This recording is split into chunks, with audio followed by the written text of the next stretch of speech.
ಮನೋವಿಹಾರಿಣಿ.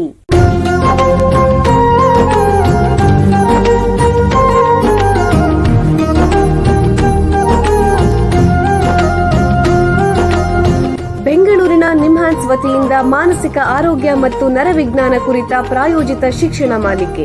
ಸಹಯೋಗ doctor Ramachandra N ಮೂರ್ತಿ, ಮಾನಸಿಕ ಆರೋಗ್ಯ ಮತ್ತು ನರವಿಜ್ಞಾನ ಪ್ರತಿಷ್ಠಾನ, ನಿಮ್ಹಾನ್ಸ್. ಕೇಳಿ ಮಾನಸಿಕ ಆರೋಗ್ಯ ಮತ್ತು ನರವಿಜ್ಞಾನ ಕುರಿತ ಮಾಲಿಕೆ ಮನೋವಿಹಾರಿಣಿ. ನಮಸ್ಕಾರ ಶ್ರೋತೃಗಳೇ, ನಿಮಗೆಲ್ಲರಿಗೂ ಮನೋವಿಹಾರಿಣಿ ಶಿಕ್ಷಣ ಮಾಲಿಕೆಯ ಈ ಸಂಚಿಕೆಗೆ ಆತ್ಮೀಯ ಸ್ವಾಗತ. ಹಿಂದಿನ ಸಂಚಿಕೆಗಳಲ್ಲಿ ಮಾದಕ ದ್ರವ್ಯ ಬಳಕೆಯ ಅಸ್ವಸ್ಥತೆಯ ಪರಿಚಯ, ರೋಗ ನಿರ್ಣಯ ಅಂದರೆ ಡಯಾಗ್ನೋಸಿಸ್ ಮತ್ತು ಚಿಕಿತ್ಸೆಯ ಬಗ್ಗೆ ಮಾಹಿತಿ ಪಡ್ಕೊಂಡ್ವಿ. ಈ ಸಂಚಿಕೆಯಲ್ಲಿ ಇದನ್ನ ಮುಂದುವರಿಸೋಣ. ಮಾದಕ ದ್ರವ್ಯದ ವ್ಯಸನ ಅನ್ನೋದು ಒಂದು ಸಾಮಾಜಿಕ ಪಿಡುಗು. ಸಮಾಜಘಾತಕ ಕೆಲಸಗಳನ್ನ ಹುಟ್ಟಾಕತ್ವೆ. ಜನರಲ್ಲಿ ದೈಹಿಕ ಮತ್ತು ಮಾನಸಿಕ ಆರೋಗ್ಯದ ಸಮಸ್ಯೆಗಳು, ಅಪರಾಧ, ಕ್ರೌರ್ಯ, ಕೌಟುಂಬಿಕ ಕಲಹ ಇತ್ಯಾದಿಯನ್ನ ಹೆಚ್ಚು ಮಾಡುತ್ತವೆ. ವಿದ್ಯಾರ್ಥಿಗಳ ಶಿಕ್ಷಣ ಮತ್ತು ಭವಿಷ್ಯದ ಮೇಲೆ ತೀವ್ರ ಪರಿಣಾಮ ಬೀರುತ್ತೆ. ಮಾದಕ ದ್ರವ್ಯಗಳು ಅಂದ್ರೇನು, ಅದರ ಬಳಕೆ, ಚಟಕ್ಕೆ ಸಂಬಂಧಿಸಿದ ಅಸ್ವಸ್ಥತೆ ಅಂದ್ರೇನು, ಅದರ ಲಕ್ಷಣಗಳೇನು, ಅದು ಆಗಕ್ಕೆ ಕಾರಣ ಏನು, ದೈಹಿಕ ಮತ್ತು ಮಾನಸಿಕ ಆರೋಗ್ಯದ ಮೇಲೆ ಆಗುವ ಪರಿಣಾಮಗಳು ಇತ್ಯಾದಿ ಬಗ್ಗೆ ತಜ್ಞರು ತಿಳಿಸಿದರು. ಮಾದಕ ವಸ್ತುಗಳ ಬಳಕೆಯ ಅಸ್ವಸ್ಥತೆಯ ಬಗ್ಗೆ ಯಾರ ಹತ್ರ ಸಹಾಯ ಪಡೆಯಬೇಕು, ಅಸ್ವಸ್ಥತೆಯ ರೋಗ ನಿರ್ಣಯ ಡಯಾಗ್ನೋಸಿಸ್, ವಿವಿಧ ಚಿಕಿತ್ಸೆಗಳು ಮತ್ತು ಪರಿಹಾರಕ್ಕೆ ಉಪಯೋಗಿಸುವಂತಹ ಔಷಧಿಗಳ ಬಗ್ಗೆ ವಿವರವಾಗಿ ತಜ್ಞರು ಮಾಹಿತಿ ನೀಡಿದರು. ಈಗ ಮುಂದಿನ ಪ್ರಶ್ನೆ ಏನು ಅಂತಂದ್ರೆ, ರೋಗಿಗಳಿಗೆ ಔಷಧಿ ಕೊಟ್ಟರೆ ಮಾತ್ರ ಸಾಕೆ, ಅದರ ಜೊತೆ ಬೇರೆ ಯಾವ ರೀತಿ ಚಿಕಿತ್ಸೆ ಕೊಡಬೇಕು, ಅಲ್ಲದೆ ರೋಗಿ ಚೇತರಿಸ್ಕೋಬೇಕು, ವ್ಯಸನದಿಂದ ಮುಕ್ತನಾಗಬೇಕು ಅಂತಂದ್ರೆ ಅವರ ಕುಟುಂಬದವರು, ಸುತ್ತಲಿನ ಸಮುದಾಯ, ಸಮಾಜ ಯಾವ ರೀತಿ ಸ್ಪಂದಿಸಬೇಕು, ಹೇಗೆ ಬೆಂಬಲ ನೀಡಬೇಕು ಅನ್ನೋದನ್ನು ತಿಳ್ಕೋಬೇಕು. ಇದರ ಬಗ್ಗೆ ಈ ದಿನದ ಸಂಚಿಕೆಯಲ್ಲಿ ತಜ್ಞರ ಹತ್ತಿರ ಹೆಚ್ಚಿನ ಮಾಹಿತಿ ಪಡೆಯೋಣ. ಮನೋಸಾಮಾಜಿಕ ಶಾಸ್ತ್ರ ಕ್ಷೇತ್ರದಲ್ಲಿ ಸುಮಾರು 25 ವರ್ಷಗಳಿಂದ ವೈದ್ಯಕೀಯ ಸೇವೆ ಮತ್ತು ಸಂಶೋಧನೆಯನ್ನು ಮಾಡ್ತಾ ಇರುವಂತಹ ನಿಮ್ಹಾನ್ಸ್ ಸಂಸ್ಥೆ ಸೈಕ್ಯಾಟ್ರಿಕ್ ಸೋಷಿಯಲ್ ವರ್ಕ್ ವಿಭಾಗದ ಸಹ ಪ್ರಾಧ್ಯಾಪಕರಾಗಿರುವ ಡಾಕ್ಟರ್ ಶ್ರೀದೇವಿ ಅವರು ಬಂದಿದ್ದಾರೆ. ಅವರನ್ನು ಸ್ವಾಗತಿಸೋಣ. ನಮಸ್ಕಾರ ಡಾಕ್ಟರ್ ಶ್ರೀದೇವಿ ಅವರೇ. ನಮಸ್ಕಾರ ಸರ್. ನಿಮಗೆ ಈ ಕಾರ್ಯಕ್ರಮಕ್ಕೆ ಸ್ವಾಗತ. ಡಾಕ್ಟರ್ ಶ್ರೀದೇವಿ ಅವರೇ, ನಿಮಗೆ ಮೊದಲನೇ ಪ್ರಶ್ನೆ ಏನು ಅಂತಂದ್ರೆ, ಮಾದಕ ವಸ್ತುಗಳ ಬಳಕೆಯ ಅಸ್ವಸ್ಥತೆಗೆ ಸಾಧಾರಣವಾಗಿ ಔಷಧಿಗಳು ಕೊಡ್ತಾರೆ ಅಂತ ಹೇಳ್ತಾರೆ. ಅದಲ್ಲದೆ ಔಷಧೇತರ ಚಿಕಿತ್ಸೆಗಳಿವೆ, ಯಾವ ರೀತಿ ಇವೆ ದಯವಿಟ್ಟು ತಿಳಿಸಿ. ಖಂಡಿತ ಇದೆ. ಮಾದಕ ವಸ್ತು ಬಳಕೆಯ ಅಸ್ವಸ್ಥತೆ ಅಂತ ಬಂದಾಗ ಅದು ಬರೀ ದೈಹಿಕ ಸಮಸ್ಯೆ ಅಂತ ನೋಡ್ಲಿಕ್ಕಾಗೋದಿಲ್ಲ. ಅದರಲ್ಲಿ ಮಾನಸಿಕ ಮತ್ತೆ ಕೌಟುಂಬಿಕ, ಸಾಮಾಜಿಕ, ಅದರ ಜೊತೆ ದೈಹಿಕ ಪ್ರಾಬ್ಲಮ್ ಸಮಸ್ಯೆಗಳು ಇದೆ ಅನ್ನೋದನ್ನ ನಾವು ನೋಡಬಹುದು. ಸೊ ಇದೆಲ್ಲವನ್ನು ಸಂಪೂರ್ಣವಾಗಿ ನಾವು ಮಾತ್ರೆಗಳ ಮೂಲಕ ಮಾತ್ರ ಪರಿಹರಿಸಲಿಕ್ಕೆ ಆಗುದಿಲ್ಲ. ಬೇರೆ ಬೇರೆ ರೀತಿಯ ಮನೋಸಾಮಾಜಿಕ ಚಿಕಿತ್ಸೆಗಳು ಕೂಡ ಮುಖ್ಯ. ಅದರಲ್ಲಿ ಒಂದು ಬಂದು CBT, ಕಾಗ್ನಿಟಿವ್ ಬಿಹೇವಿಯರ್ ಥೆರಪಿ ಅಂತ. ಅದರಲ್ಲೂ ಪ್ರಮುಖವಾಗಿ motivational interviewing, motivational enhancement therapy, relapse prevention therapy ಮತ್ತೆ ಬ್ರೀಫ್ ಇಂಟರ್ವೆನ್ಷನ್ ಅಂತ ಇವುಗಳು ಕೂಡ ಉಪಯೋಗಿಸಲ್ಪಡ್ತದೆ. ಇದನ್ನ ತರಬೇತಿ ಮೂಲಕ ಕೊಡುವುದು ತುಂಬಾ ಮುಖ್ಯ. ಇದನ್ನ ಔಷಧಿ ಜೊತೆಗೆ ತಗೋಬೇಕು ಅಥವಾ ಔಷಧಿ ಇಲ್ಲದೆ ಬಳಸಬಹುದೇ? ಇದನ್ನು ಖಂಡಿತವಾಗಿ ಔಷಧಿ ಜೊತೆ ಬಳಸುವುದು ಉತ್ತಮ. ಯಾಕಂದ್ರೆ ಇದು ಒಂದು ರೀತಿಯ ಸಂದರ್ಶನದ ಮೂಲಕ, ಮಾತುಕತೆಯ ಮೂಲಕ ನಡೆಯುವಂತ ಥೆರಪಿ ಇರ್ತದೆ. ಸೊ ಹಾಗಾಗಿ ಒಂದು ಕಡೆಯಿಂದ ಮೆಡಿಸಿನ್ ಅವರಿಗೆ ಅವರ ಒಂದು ದಿನನಿತ್ಯದ ಚಟುವಟಿಕೆಗಳನ್ನು ಮತ್ತೆ ನಾವು ಹೇಳಿದ್ದನ್ನು ಅರ್ಥ ಮಾಡಿಕೊಳ್ಳುವಂತ ಒಂದು ಸ್ಟೇಜ್ ಅನ್ನು ಅವರಿಗೆ ತಂದುಕೊಡ್ತದೆ. ಆವಾಗ ಈ ಚಿಕಿತ್ಸೆಗಳ ಮೂಲಕ ನಾವು ಇನ್ನೂ ತುಂಬಾ ಪರಿಣಾಮಕಾರಿಯಾಗಿ ಅವರಿಗೆ ಇರುವಂತಹ ಸಮಸ್ಯೆಗಳನ್ನ ಅದನ್ನ ಅವರು ನಿಭಾಯಿಸುವುದಕ್ಕೆ ನಾವು ಪ್ರಯತ್ನ ಪಡಲು ಸಾಧ್ಯವಾಗ್ತದೆ. ಈಗ ಈ ಮಾದಕ ವಸ್ತುಗಳ ಬಳಕೆಯ ಅಸ್ವಸ್ಥತೆಗಳಿಗೆ ನಮಗೆ ಲಭ್ಯವಿರುವಂತಹ ಈ ಕೌನ್ಸಿಲಿಂಗ್ ಅಥವಾ ಸಮಾಲೋಚನೆ ಮತ್ತು ಬೇರೆ ಬೇರೆ ರೀತಿ ಮಾನಸಿಕ ಚಿಕಿತ್ಸೆಗಳು ಯಾವುದಿವೆ ದಯವಿಟ್ಟು ತಿಳಿಸಿ. ನಾನು ಮೊದಲೇ ಹೇಳಿದಾಗೆ ಕಾಗ್ನಿಟಿವ್ ಬಿಹೇವಿಯರಲ್ ಥೆರಪಿ ಅನ್ನೋದು ಒಂದು ಇಂಟೆನ್ಸಿವ್ ರೀತಿಯ ಚಿಕಿತ್ಸೆ. ಅದಲ್ಲದೆ ರಿಲ್ಯಾಪ್ಸ್ ಪ್ರಿವೆನ್ಷನ್ ಥೆರಪಿ ಅಂತಿವೆ, ಅಂದ್ರೆ ಮರುಕಳಿಕೆ ತಡೆಗಟ್ಟುವ ಚಿಕಿತ್ಸೆ ಅಂತ.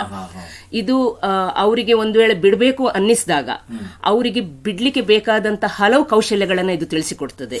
ಕೆಲವೊಂದು ಸಾರಿ ಹೈ ರಿಸ್ಕ್ ಸಿಚುವೇಶನ್ಸ್ ಅಲ್ಲಿ ಅವರು ಎಕ್ಸ್ಪೋಸ್ ಆಗಿರ್ತಾರೆ. ಸೊ ಈ ರೀತಿಯ ಒಂದು ಸ್ಥಿತಿಯಲ್ಲಿದ್ದಾಗ ಅವರಿಗೆ ಈ ಕೌಶಲ್ಯಗಳನ್ನು ಹೇಳಿಕೊಟ್ಟಾಗ ಅದನ್ನು ಆ ಸಂದರ್ಭದಲ್ಲಿ ಅವರಿಗೆ ಉಪಯೋಗಿಸಲಿಕ್ಕೆ ಸಾಧ್ಯವಾಗ್ತದೆ.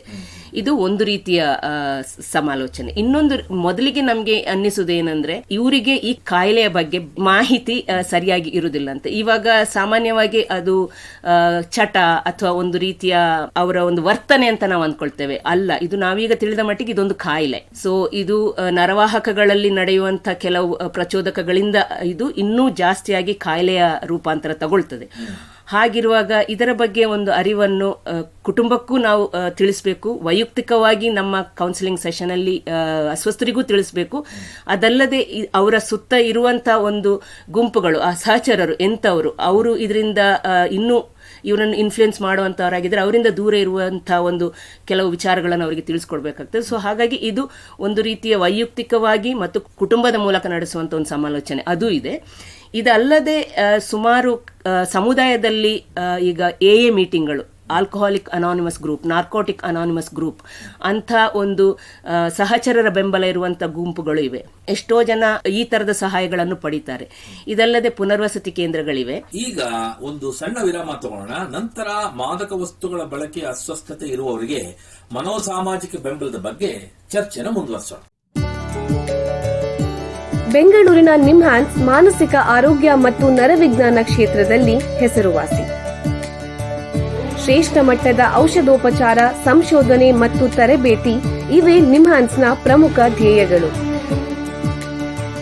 ದೇಶದ ವಿವಿಧ ಭಾಗಗಳಿಂದ ಬರುವ ಲಕ್ಷಾಂತರ ಜನರಿಗೆ ಚಿಕಿತ್ಸೆ ನೀಡುವ ನಿಮ್ಹಾನ್ಸ್ಗೆ ರಾಷ್ಟ್ರೀಯ ಪ್ರಾಮುಖ್ಯತಾ ಸಂಸ್ಥೆ ಎಂಬ ಗೌರವ.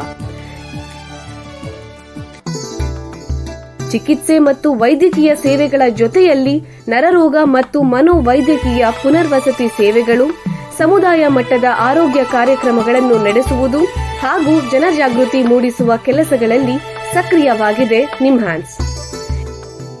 ಈ ನಿಟ್ಟಿನಲ್ಲಿ ಆಕಾಶವಾಣಿಯ ಶ್ರೋತೃಗಳಿಗೆ ನರಮಂಡಲ ಮತ್ತು ಮಾನಸಿಕ ಆರೋಗ್ಯದ ಬಗ್ಗೆ ಉಪಯುಕ್ತ ಮಾಹಿತಿ ನೀಡುವುದೇ ಡಾಕ್ಟರ್ ರಾಮಚಂದ್ರ ಎನ್ ಮೂರ್ತಿ ಮಾನಸಿಕ ಆರೋಗ್ಯ ಮತ್ತು ನರವಿಜ್ಞಾನ ಪ್ರತಿಷ್ಠಾನ ನಿಮ್ಹಾನ್ಸ್ನ ಸಹಯೋಗದೊಂದಿಗೆ ಮೂಡಿಬರುತ್ತಿರುವ ಈ ಮನೋವಿಹಾರಿಣಿ ಶಿಕ್ಷಣ ಮಾಲಿಕೆಯ ಮೂಲ ಉದ್ದೇಶ.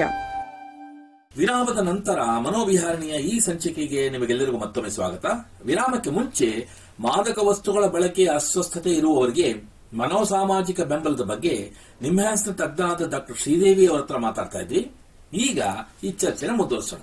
ಡಾಕ್ಟ್ರೇ, ಈ ಮಾದಕ ವಸ್ತುಗಳ ಬಳಕೆ ಅಸ್ವಸ್ಥತೆ ಇರುವವರಿಗೆ ಯಾವ ರೀತಿ ಮನೋಸಾಮಾಜಿಕ ಬೆಂಬಲದ ಅವಶ್ಯಕತೆ ಇರುತ್ತೆ?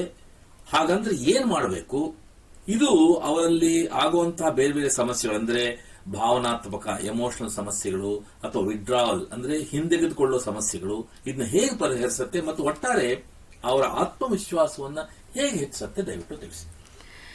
ಈಗ ಭಾವನಾತ್ಮಕ ಸಮಸ್ಯೆಗಳು ಅಂತ ಬಂದಾಗ ತುಂಬಾ ಜನರಲ್ಲಿ ಒತ್ತಡ ಅಥವಾ ಖಿನ್ನತೆ ಅಥವಾ ಆಘಾತ, ಟ್ರಾಮಾ, ಈ ತರದ ಕೆಲವು ವಿಚಾರಗಳನ್ನು ಅವರು ಅನುಭವಿಸಿರಬಹುದು. ಅದು ಚಿಕ್ಕಂದಿನಿಂದಲೇ ಅವರಿಗೆ ಕೆಲವಾರು ಈ ತರದ ಅಹಿತಕರ ಘಟನೆಗಳು ನಡೆದಿರಬಹುದು ಅಥವಾ ಅವರ ಬೆಳವಣಿಗೆ ಹಂತದಲ್ಲಿ ಕೂಡ ನಡೆದಿರಬಹುದು. ಇದು ಅವರಿಗೆ ಒಂದು ರೀತಿಯ ಆಘಾತಗಳನ್ನು ಕೊಟ್ಟಿರಬಹುದು. ಕೆಲವೊಂದು ಸಾರಿ ಚಿಕ್ಕ ವಯಸ್ಸಿನಲ್ಲೇ ಇರುವಂತ ಕೆಲವು ಕಾಯಿಲೆಗಳು, ಅಂದ್ರೆ ADHD, attention deficit hyper active ಅಂತ ಕಾಯಿಲೆಗಳು ಕೂಡ ಕೆಲವೊಂದು ಸಾರಿ ಅವರು ದೊಡ್ಡವರಾದಾಗ ಅವರಿಗೆ ಅದರ ಮೂಲಕ ಈ ಒಂದು ಎಡಿಕ್ಷನ್ಗೆ ಅಥವಾ ಮಾದಕ ವ್ಯಸನಕ್ಕೆ ಹೋಗುವಂತಹ ಒಂದು ಚಾಳಿಯನ್ನ ಅದು ಪ್ರೇರೇಪಿಸಬಹುದು. ಯಾವ ತರದ ಹಿನ್ನೆಲೆಯಿಂದ ಅವರು ಬಂದಿದ್ದಾರೆ ಅನ್ನೋದು ಕೂಡ ಅವರು ಈಗ ಅಸ್ವಸ್ಥರಾಗ್ಲಿಕ್ಕೆ ಇರುವ ಕಾರಣಕ್ಕೆ ಒಂದು ಕನೆಕ್ಷನ್ ಅಲ್ಲಿ ಇರಬಹುದು. ಸೊ ಅದನ್ನ ನಾವು ಫಸ್ಟ್ ಅರ್ಥ ಮಾಡ್ಕೊಳ್ಬೇಕು. ಈ ಭಾವನಾತ್ಮಕ ಸಮಸ್ಯೆಗಳನ್ನು ಪರಿಹರಿಸುವ ಈ ಒಂದು ಆಪ್ತ ಸಮಾಲೋಚನೆಯಲ್ಲಿ ಇದಕ್ಕೆ ಜಾಸ್ತಿ ಒತ್ತು ಕೊಡ್ತೀವಿ. ಇದರ ಬಗ್ಗೆ ಕೆಲವು ವಿಚಾರಗಳನ್ನು ಅವರಿಂದ ತಿಳ್ಕೊಳ್ತೀವಿ. ಆ ತಿಳ್ಕೊಳ್ಳುವ ಪ್ರಾಸೆಸ್ ಅಲ್ಲೇ ಅವರಿಗೆ ಅದನ್ನು ಹೇಳಿಕೊಳ್ಳುವಾಗಲೇ ಅವರಿಗೆ ಒಂಥರ ಅದು ಥೆರಪ್ಯೂಟಿಕ್ ಅಂತ ಒಂದು ಅನ್ನುವ ಒಂದು ನಾವು ಪ್ಲಾಟ್ಫಾರ್ಮ್ ಅನ್ನ ನಾವು ಅವರಿಗೆ ರೆಡಿ ಮಾಡಿ ಕೊಡ್ತೇವೆ. ಸೊ ಹಿಂಪಡಿವಿಕೆ ಅಥವಾ ಒಂದು ಆರಂಭಿಕ ಚೇತರಿಕೆ, ವಿಡ್ರಾವಲ್ ಫೇಸ್ ಅಂತ ಬಂದಾಗ ಅವರಿಗೆ ಅದರ ಬಗ್ಗೆ ತುಂಬಾ ರೀತಿಯ ಭಯ. ಯಾಕಂದ್ರೆ ಅವರು ಮೊದಲಿಗೆ ಅದನ್ನ ಅನುಭವಿಸಿರ್ತಾರೆ. ದೈಹಿಕವಾಗಿ ಆಗುವಂತ ಕಿರಿಕಿರಿ ಇದನ್ನೆಲ್ಲ ಅವರು ತುಂಬಾ ಕಡು ಬಯಕೆ ಬಂದಾಗ ಅದನ್ನ ನಿಭಾಯಿಸಲಿಕ್ಕೆ ಆಗದೇ ಇರುವಂತ ವಿಚಾರಗಳು, ಇದನ್ನೆಲ್ಲ ಅವರು ಮೊದಲೇ ಅನುಭವಿಸಿರ್ತಾರೆ.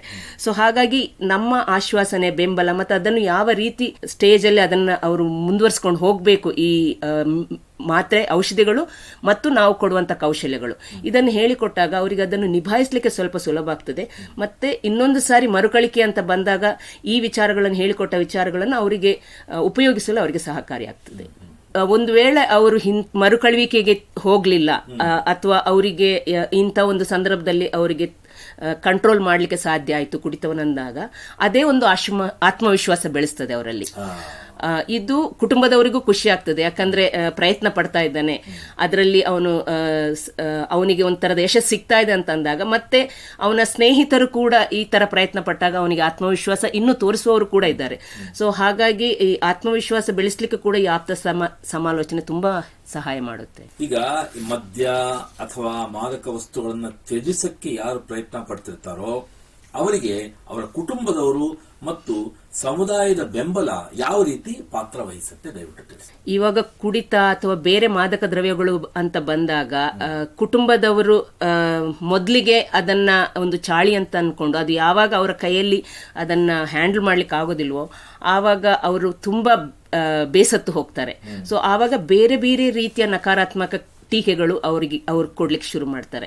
ಸೊ ಇದರಿಂದಾಗಿ ಕುಡಿತ ಕಡಿಮೆ ಆಗೋದಿಲ್ಲ, ಅದು ಇನ್ನೂ ಜಾಸ್ತಿ ಆಗ್ಲಿಕ್ಕೆ ಶುರು ಆಗ್ತದೆ. ಸೊ ಮೊದಲಿಗೆ ಕುಟುಂಬದವರ ಬೆಂಬಲ ಅಂತ ಬಂದಾಗ ಈ ಕಾಯಿಲೆ ಬಗ್ಗೆ ತಿಳುವಳಿಕೆ ಕೊಡೋದು ತುಂಬಾ ಮುಖ್ಯ. ಸೊ ಒಂದು ಸಾರಿ ಅದನ್ನು ತಿಳಿಸಿದಾಗ ಮತ್ತೆ ಔಷಧಿ ಮತ್ತೆ ಔಷಧೇತರ ಈ ಸಮಾಲೋಚನೆಗಳು ಎಷ್ಟು ಮುಖ್ಯ ಅಂತ ತಿಳಿಸಿದಾಗ ಅವರ ಸಹಾಯ ಸಿಗ್ಲಿಕ್ಕೆ ಶುರು ಆಗ್ತದೆ. ಆವಾಗ ಮತ್ತೆ ನಮ್ಮ ಅಸ್ವಸ್ಥರಲ್ಲಿ ಆಗುವ ಒಂದು ಬೆಳವಣಿಗೆ ಅವರು ಇಂಪ್ರೂವ್ ಆಗೋದನ್ನು ನೋಡಿದಾಗ ಅವರಿಗೆ ಇನ್ನೂ ಒಂದು ಧೈರ್ಯ ಬರ್ತದೆ. ಸೊ ಟ್ರೀಟ್ಮೆಂಟ್ ಅನ್ನು ಮತ್ತೆ ಮತ್ತೆ ತಗೊಳ್ಬೇಕು, ಫಾಲೋ ಅಪ್ಗೆ ರೆಗ್ಯುಲರ್ ಆಗಿ ಬರಬೇಕು ಅನ್ನೋ ಒಂದು ವಿಚಾರ ಅವರ ಮನಸ್ಸಿಗೆ ನಾಟ್ತದೆ. ಸಮುದಾಯ ಅಂತ ಬಂದಾಗ ಅದರಲ್ಲಿ ಹದಿಹರೆಯದ ಮಕ್ಕಳು, ಶಾಲಾ ಕಾಲೇಜುಗಳು ಅಥವಾ ಕೆಲಸ ಮಾಡುವಂತ ಪರಿಸರಗಳು, ಇದು ಎಲ್ಲ ಕೂಡ ಬರ್ತದೆ.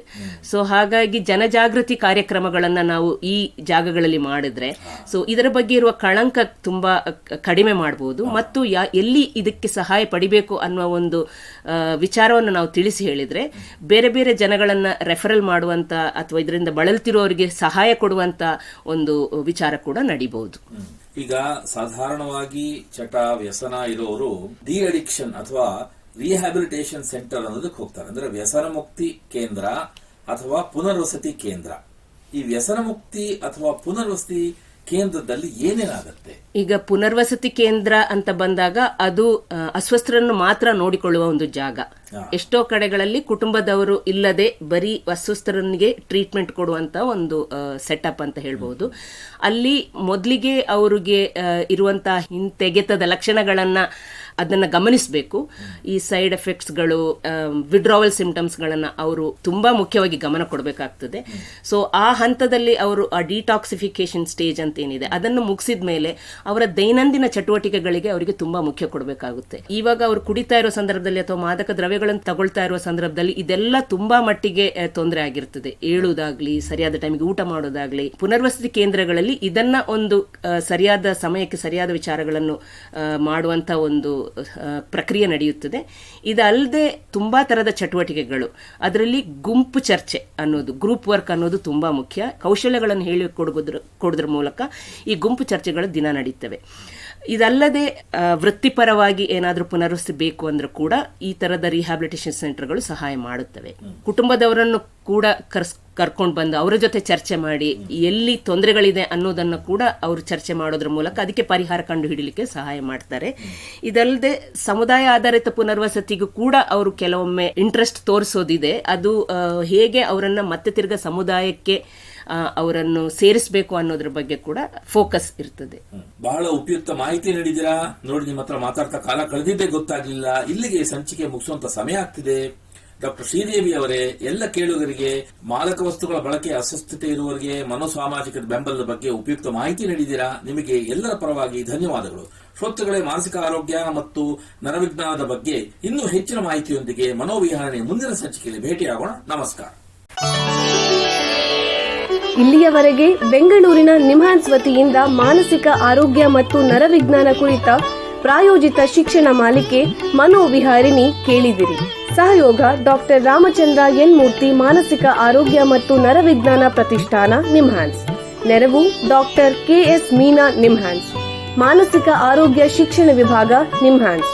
ಹಾಗೂ ನಿವೇದಿತಾ ಬಿಎಸ್ ನಿಮ್ಹಾನ್ಸ್. ಸಂಗೀತ ಸಂಯೋಜನೆ ಕೆ ಕಲ್ಯಾಣ್. ಪರಿಕಲ್ಪನೆ, ನಿರೂಪಣೆ ಮತ್ತು ನಿರ್ಮಾಣ ಡಾಕ್ಟರ್ ಎಂಎಂ ಶ್ರೀನಿವಾಸ್ ಭರತ್ ನಿಮ್ಹಾನ್ಸ್. ನಿಮ್ಮ ಸಂದೇಶಗಳನ್ನು ಕಳಿಸಬೇಕಾದ ದೂರವಾಣಿ ಸಂಖ್ಯೆ 7891105524 7899105524. ವಾಟ್ಸ್ಆಪ್ ಸಂದೇಶಗಳು ಮಾತ್ರ. ಈ ಕಾರ್ಯಕ್ರಮದ ಮುಂದಿನ ಸಂಚಿಕೆ ಮುಂದಿನ ವಾರ ಇದೇ ಸಮಯಕ್ಕೆ ಮನೋವಿಹಾರಿಣಿ ಮಾಲಿಕೆಯಲ್ಲಿ.